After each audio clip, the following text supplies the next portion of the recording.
Բարև ձեզ ողջունում ենք բոլոր նրանց, ովքեր հետևում են մեզ Armenpress լրատվական գործակալության մամուլի կենտրոնում այսօր հյուրընկալել ենք պետեկամուտների կոմիտեի հարկային վարչարարության կազմակերպման, դիտարկման եւ հսկողության վարչության պետ Կարեն Թամազյանին։ Բարև ձեզ, պարոն Թամազյան։ Բարև ձեզ։ Շնորհակալություն, որ այստեղ եք։ Մենք այսօր խոսելու ենք վարչության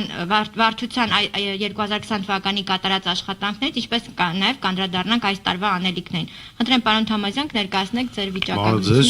շնորհակալություն հրավերի համար։ Ես կներկայացնեմ հարկային պետական եկամուտների կոմիտեի հարկային մասնի հիմնական ցուցանիշները, փորձեմ խոսքս կառուցել բարձ, որպեսզի մեր ոչ մասնագետ ունկնդիրների համար ավելի հասկանալի լինի։ Ելույթը կկառուցեմ երկու մասից, կներկայացնեմ հիմնական ցուցանիշները 20 թվականի եւ 2021 թվականի հիմնական թիրախային ուղղությունները։ Ինչպես գիտենք, պետական բյուջեի մասին օրենքով 2020 թվականի համար նախատեսված էր տրիլիոն 607 միլիարդ եկամուտների հավաքագրում, սակայն կորոնավիրուսային համավարակով պայմանավորված տարվա ընթացքում ցուցանիշը ճշգրտվեց եւ նվազեցվեց մինչեւ տրիլիոն 326 միլիարդ։ Դրա դիմաց պետական եկամուտների կոմիտեի կատարողականը կազմել է շուրջ տրիլիոն 385 միլիարդ դրամ։ Այսինքն ճշտված ծրագրային ցուցանիշի նկատմամբ շուրջ 59 միլիարդ դրամով տեղի է ունեցել գերակատարում։ Բնականաբար 2019 թվականի հետ ցուցանիշները համադրելի չեն, դրա համար շատ համադրություններ չեմ կատարի, որովհետև հայտնի է, որ 2020 թվականի մարտ ամսից կորոնավիրուսային համավարակը ակտիվացավ հանրապետությունում։ Այս մասով կցանկանայի նշել, որ 2020 թվականին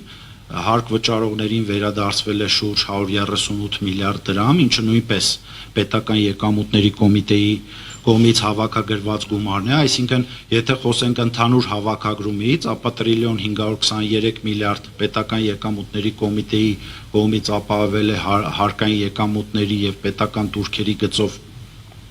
գումարներ, որից 138 միլիարդը վերադարձվել է հարկ վճարողներին։ Արդյունքում ցուցանիշը կազմել է տրիլիոն 385 միլիարդ։ Եթե խոսենք կառուցվածքի մասին եկամուտների, ապա կցանկանայի նշել, որ 1000 խոշորը այդ տրիլիոն 385 միլիարդից 1000 խոշորը վճարել են շուրջ 71.3%-ը։ Իսկ եթե խոսենք արդեն ըստ ռեժիմների, ապա ավելի քան 90%-ը պետական եկամուտների վճարվում է ավելացված արժեքի հարկ վճարողների կողմից, որոնց քանակը կազմում է շուրջ 15000 եւ ոչ առևտրային կազմակերպությունների կողմից, այսինքն սրանք, որոնց քանակը շուրջ 6000 է, սրանք են կազմակերպություններն են, որոնց գործնեության նպատակը շահույթ չի հետապնդում։ Այսինքն օրինակ, չգիտեմ, պետական եկամուտների կոմիտեն, որը իր աշխատակիցների համար պահում է եկամտային հարկ եւ վճարում բյուջե, ֆինանսների նախարարություն եւ այլ հիմնարկներ։ Կուզենայի նշել աշխատատեղերի քանակի մասին, թե ինչպիսին է աշխատատեղերի վիճակագրությունը։ 2020 թվականի հունվար-մարտ ամիսներին աշխատատեղերի թվականակը, ընդ որում խոսքը վերաբերում է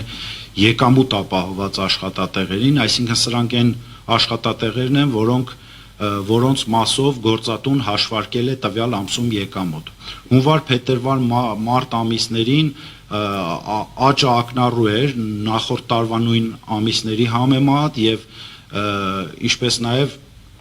ամիսը ամսվա վրա, այսինքն փետրվարին ավելի շատ էր աշխատատեղերը, քան հունվարին, մարտին ավելի շատ էր եւ անկումը հիմնականում նկատվեց ապրիլ ամսից սկսած հայտնի սահմանափակումներով պայմանավորված, որ համավարակի հետևանքով որոշակի տնտեսական գործունեություններ սահմանափակեցին, որպես օրինակ նշեմ, որ օրինակ ապրիլ ամսին աշխատողների թվականակը արդեն իջել էր շուրջ 547,000, երբ մարտ ամսին օրինակ 620,000 աշխատատեղ կար։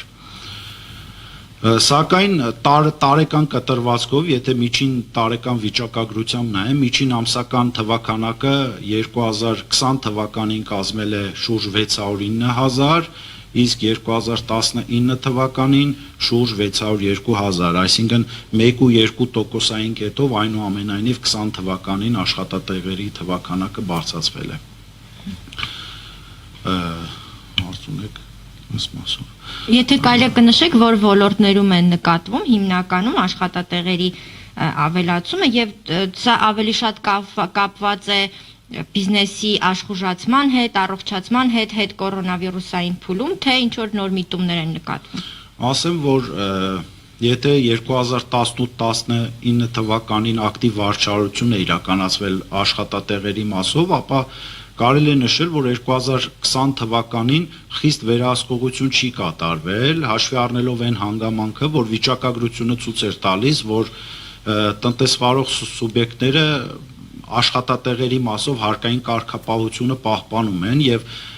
այն տենդենսը իրենց համար արդեն ընկալելի է այն հանգամանքը, որ ձեռնտու է աշխատողին ավելի շատ գրանցել, քան թե չգրանցել այդ աշխատատեղերին եւ ավելի շատ տենդենսը պայմանավորված է աշխատատեղերի բարձրացման հենց հարկ վճարողների կարգապահությամբ։ Այս մասով ուզում եմ նաեւ նշել, որ 2020 թվականի սեպտեմբեր ամսին ապահովել է հարկ վճարողների կողմից ներկայացած հաշվարկներով աշխատատեղերի քանակը կազմել է շուրջ 632,000, որը վիճակագրական պատմության մեջ այնուամենայնիվ ամենաբարձր ցուցանիշն է արձանագրվել, իսկ որ ոլորտներում է հիմնականում աճը արձանագրվել 2019 համեմատությամբ, հիմնականում մանրամեծածախարևտրի ոլորտ, հանքարդյունաբերության ոլորտ, տեղեկատվական տեխնոլոգիաների ոլորտ, այս ոլորտներում աշխատողների թվականակը բարձրացումը ակնհայտ է։ Դուք նշեցիք, որ 2018-19 թվականներին ուժեղ վերահսկողություն եք իրականացրել այս ուղղությամբ, կան ռիսկային ուղղություններ, որտեղ ավելի հաճախ եք հանդիպել աշխատողներին չգրանցելու դեպքեր։ Հիմնականում աշխատողների չգրանցման մասով ավելի ռիսկային են շրջարկ վճարողները, որոնց եթե ի տարբերություն NDS վճարողների վերջիններիս կողմից աշխատողների չգրանցման գործընթացը ավելի շատ ակնառու է, որովհետև ծախ ձևակերպվող մեծություն չի ըստ էության իրենց կողմից, դրա համար կոնկրետ շրջանառության հարկ վճարողների մոտ ոլորտը ռիսկային է, մենք վերլուծություն ենք նաև կատարել այս մասով,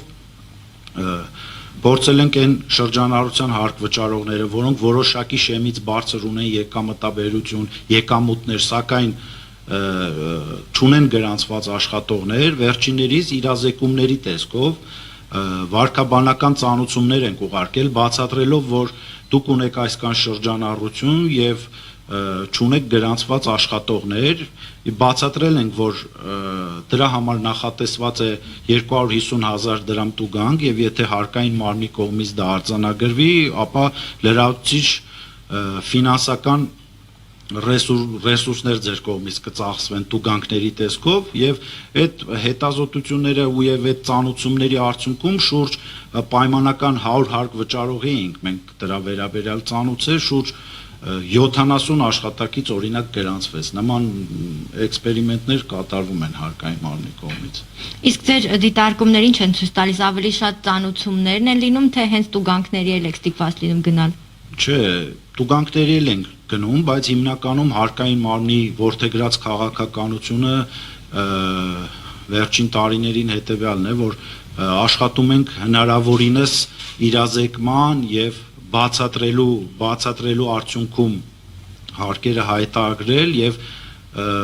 այն հարկ վճարողների մոտ են գործողություններ իրականացնում, ովքեր չեն շտկում իրենց մոտ առկա ռիսկերը։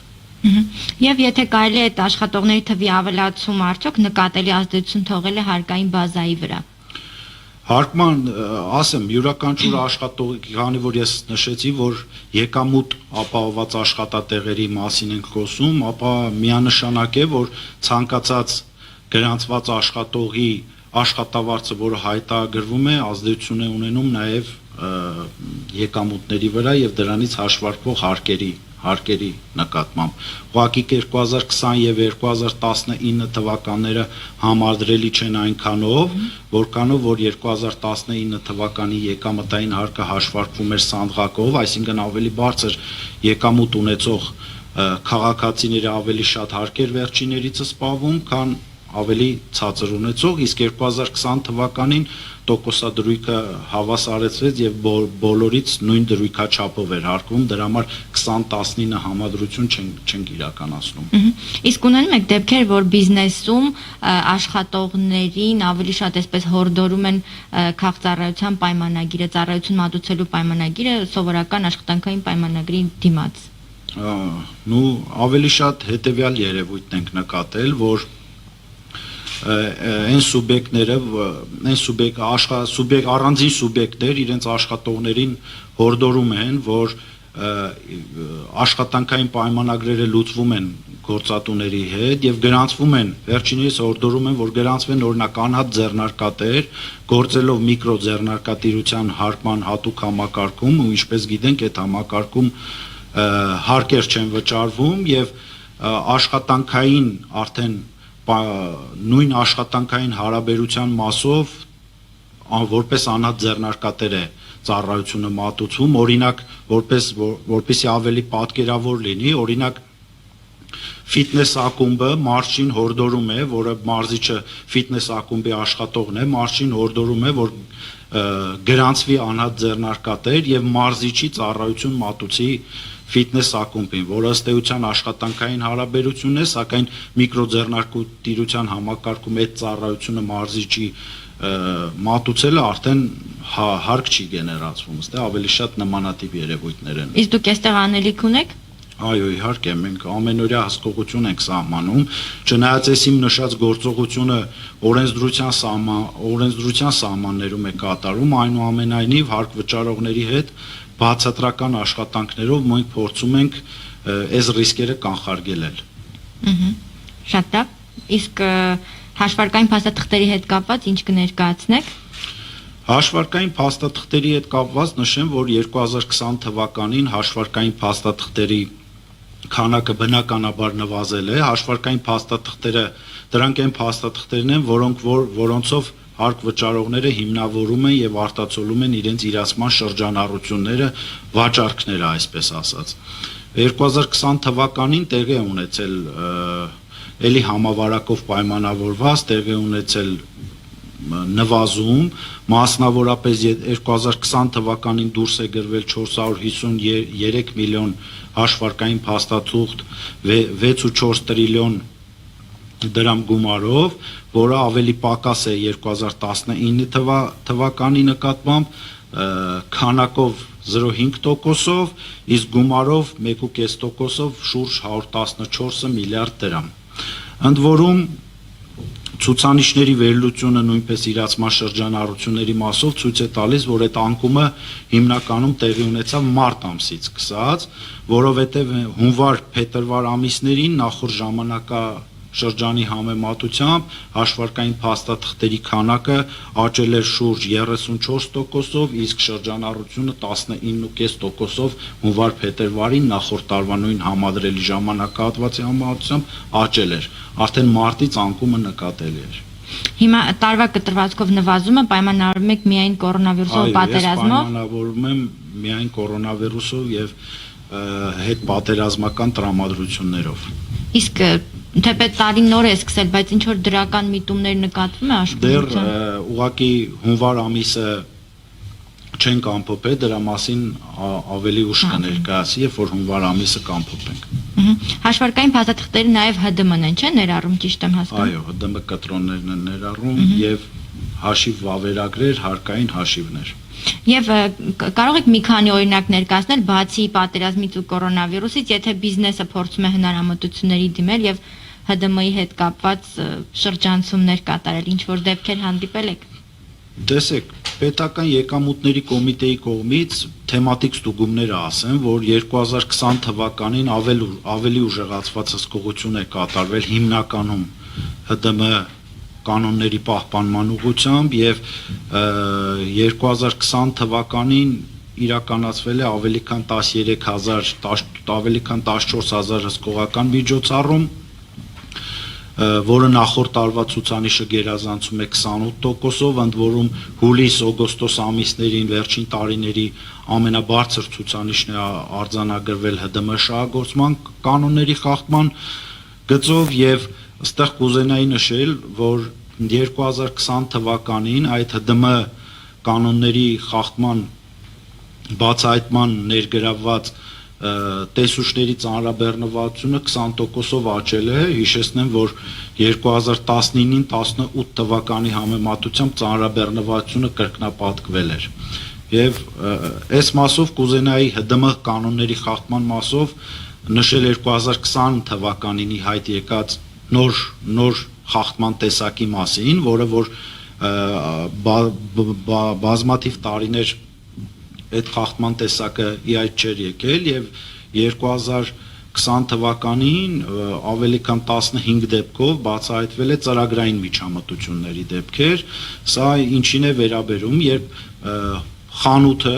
սպառողին տրամադրում է հսկիչ դրամարկղային մեքենայի կտրոն,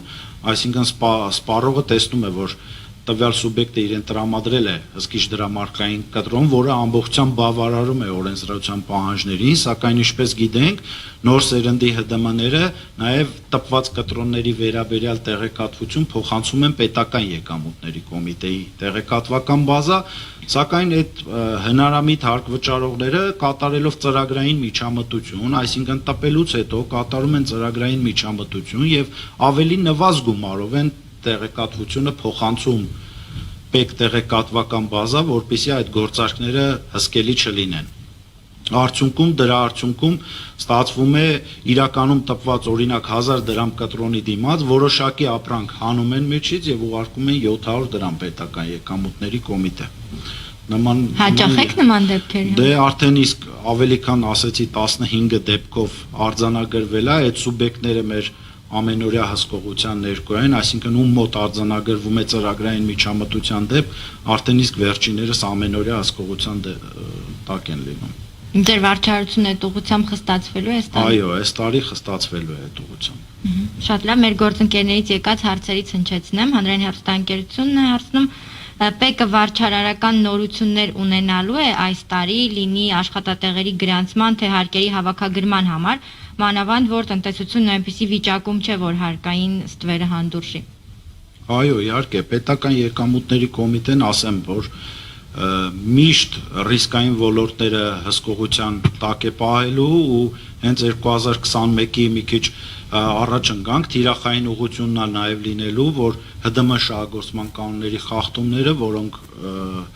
իրացման շրջանառություններն են գեներացնում հարկվճարողների եւ բնականաբար չգրանցված աշխատողների մասով ավելի շատ կփորձենք բացատրական աշխատանքների արդյունքում, իսկ այն հարկվճարողները, որոնք չեն շտկվի, բնականաբար կիրականացվեն ստուգումներ եւ կառաջադրվեն պարտավորություններ։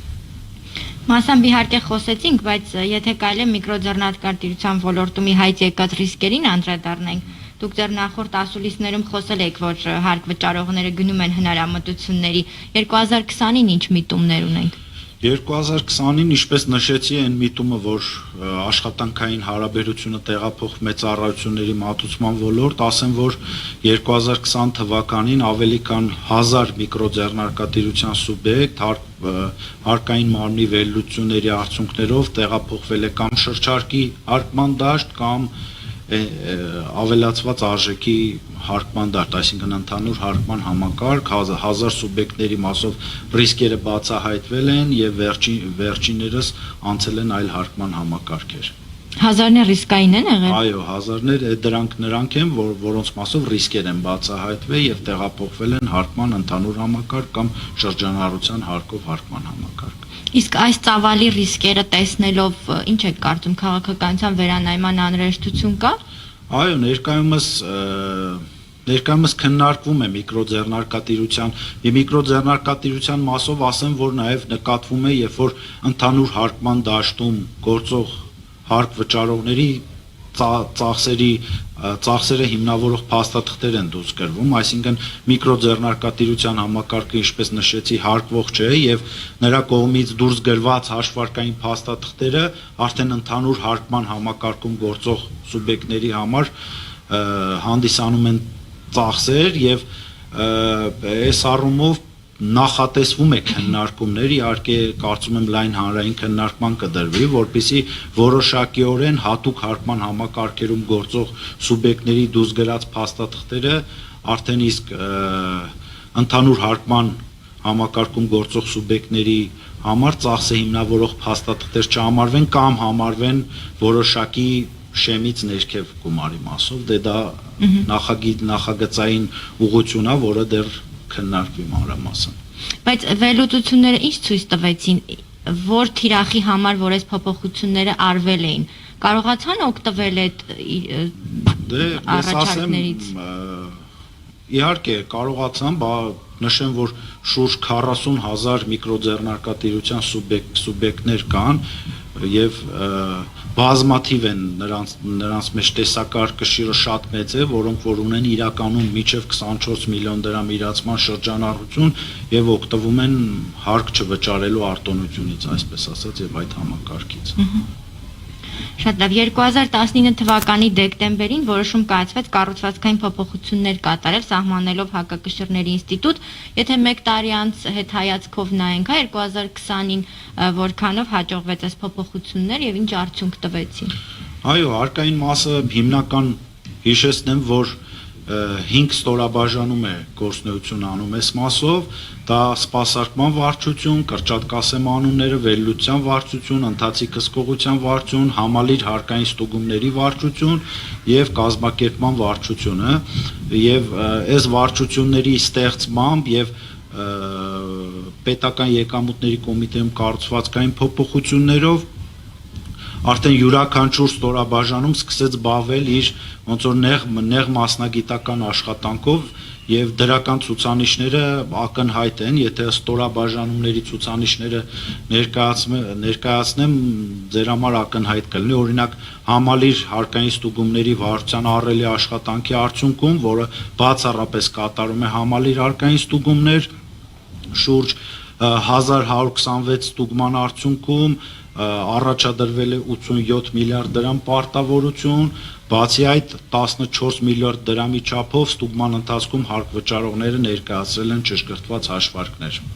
ինչը գերազանցում է նախորդ տարվա ցուցանիշը, եթե նայենք մեկ ստուգմանը բաժին ընկնող գումարը, ապա 2020 թվականին արդեն իսկ 41%-ով աճել է այդ ցուցանիշը։ Վերլուծության մասով ասեմ, որ վերլուծության վարչության ստեղծմամբ, որը կատարում է բացառապես վերլուծություններ հարկային մարմնի գրասենյակում եւ ռիսկերի վերաբերյալ հարկ վճարողներին իրազեկում է, որպեսզի հնարավոր խախտումները վերջիններս ճշտեն եւ 2020 թվականի արդյունքում, եթե չեմ սխալվում, շուրջ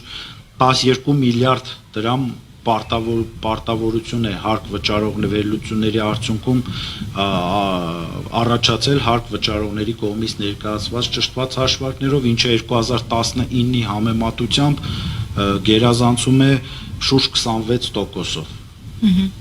Շատ լավ, եւ 2021-ի ռիսկային համարվող ուղղությունները որոնք են լինելու ձեզ համար, ինչի վրա եք ուշադրություն դարձնելու ավելի շատ։ 2021 թվականի հիմնական ուղղությունները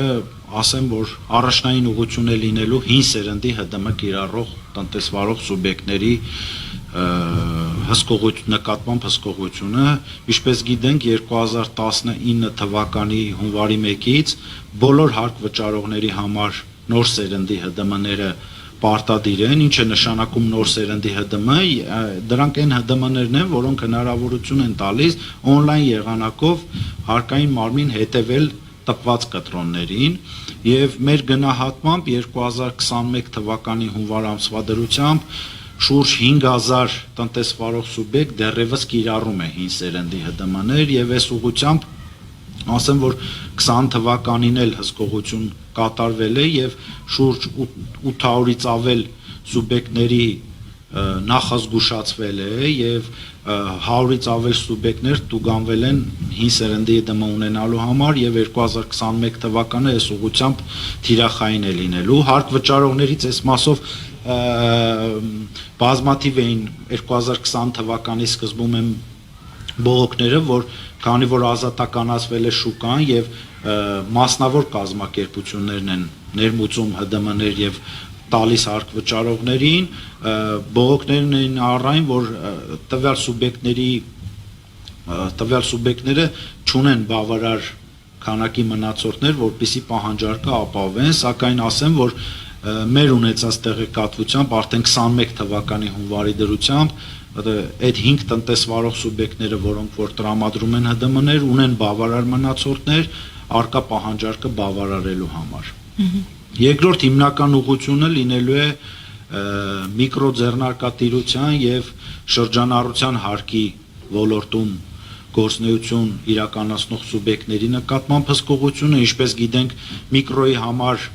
շեմը 24 միլիոն դրամն է ներողություն, իսկ շրջանառության հարկ վճարողների համար 115 միլիոն դրամը, հետևաբար պետական եկամուտների կոմիտեն հսկողությունը այս մասով պահելու է ուշադրության տակ, որպեսզի այն սուբյեկտները, որոնց շրջանառությունները գերազանցում են իրական շրջանառությունները գերազանցում են նշված շեմը, գործունեությունը ծավալեն ընդհանուր հարկման համակարգում։ Շնորհակալություն։ Մի հարցեր, եթե կարելի է մեր գործընկերներից, միկրոձեռնարկատիրության սուբյեկտների 46,000-ից ավելի թիվը երկրում ակտիվ հարկ վճարողների կեսից ավելին է ըստ ֆինանսների փոխնախարարի։ Դուք դա նորմալ եք համարում, չեք կարծում, որ հարկահավաքները հանդուրժում են նաև այլ տնտեսվարողների մուտքը արտոնյալ այդ դաշտ։ Չէ, ես ասեմ, որ 46,000 չէ, շուրջ 40,000 է կազմում միկրոձեռնարկատիրության համակարգում գործունեություն իրականացնող սուբյեկտները եւ այս մասով ՊԵԿ-ը, ասում եմ, խիստ հսկողություն է սահմանում, որպեսզի իհարկե քանակը շատ մեծ է, բայց եկեք նայենք նաեւ այն տեսանկյունից, որ այս արտոնյալ համակարգը բերեց նրան, որ բազմաթիվ սուբյեկտներ գրանցեցին նոր բիզնեսներ եւ սկսեցին գործունեությունը ծավալել այդ բիզնեսի շրջանակներում, բայց մեր ամենօրյա վերլուծությունները